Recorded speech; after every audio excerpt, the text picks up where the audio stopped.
The man convicted of an attempted car bomb attack in New York's Times Square was sentenced to life in prison. Faisal Shahzad, a Pakistani-born US citizen, pleaded guilty in June to 10 weapons and terrorism charges. At his sentencing in Manhattan, Shahzad told the judge war with the Muslims has just begun, with the US facing imminent defeat. The United States apologized for the NATO helicopter attack inside Pakistan last week that killed at least 2 Pakistani soldiers and provoked the fury of the government in Islamabad. The US ambassador to Pakistan said American helicopters mistook the soldiers for insurgents. Police in northwestern Pakistan said militants had again attacked NATO fuel tankers destined to supply foreign forces in Afghanistan. It was the latest in a series of raids on NATO convoys. Ola Guerin reports. It's becoming a familiar sight. NATO tankers consumed by flames.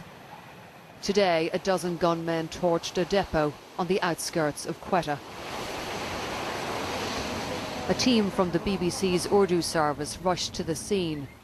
Moments later, Quetta correspondent Ayub Tareen had to run for cover. The Taliban say they carried out the attack, and tonight it was followed by another. The more they are hit by US drones, they say, the more they will hit NATO convoys.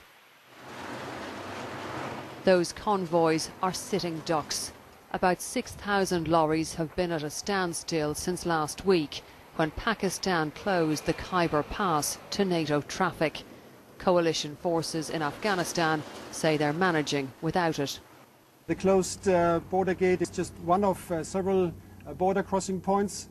So far operations are not impeded, and we do not see, I repeat, we do not see any significant impact on ISAF operations across the country.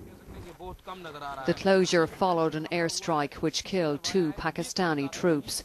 America has now apologized for those deaths, saying a joint investigation has concluded that US helicopters mistook the soldiers for insurgents.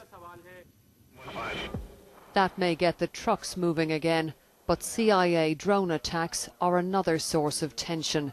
They're deeply unpopular here, and they're increasing dramatically amid worries that militants trained in Pakistan could attack Europe. And Pakistan's government is heavily criticised in a leaked White House report. Sources say it accuses the government and the army of failing to tackle al-Qaeda and the Afghan Taliban head-on. America and Pakistan have a strategic alliance, but the relationship is under strain on a number of fronts. Orla Guerin, BBC News, Islamabad. Pakistani officials said at least 9 people died in a double explosion at a prominent Sufi Muslim shrine in Karachi. The country has recently seen an upsurge in attacks by Islamic extremists on Muslims whose practice they condemn as impure, such as Shias and Sufis.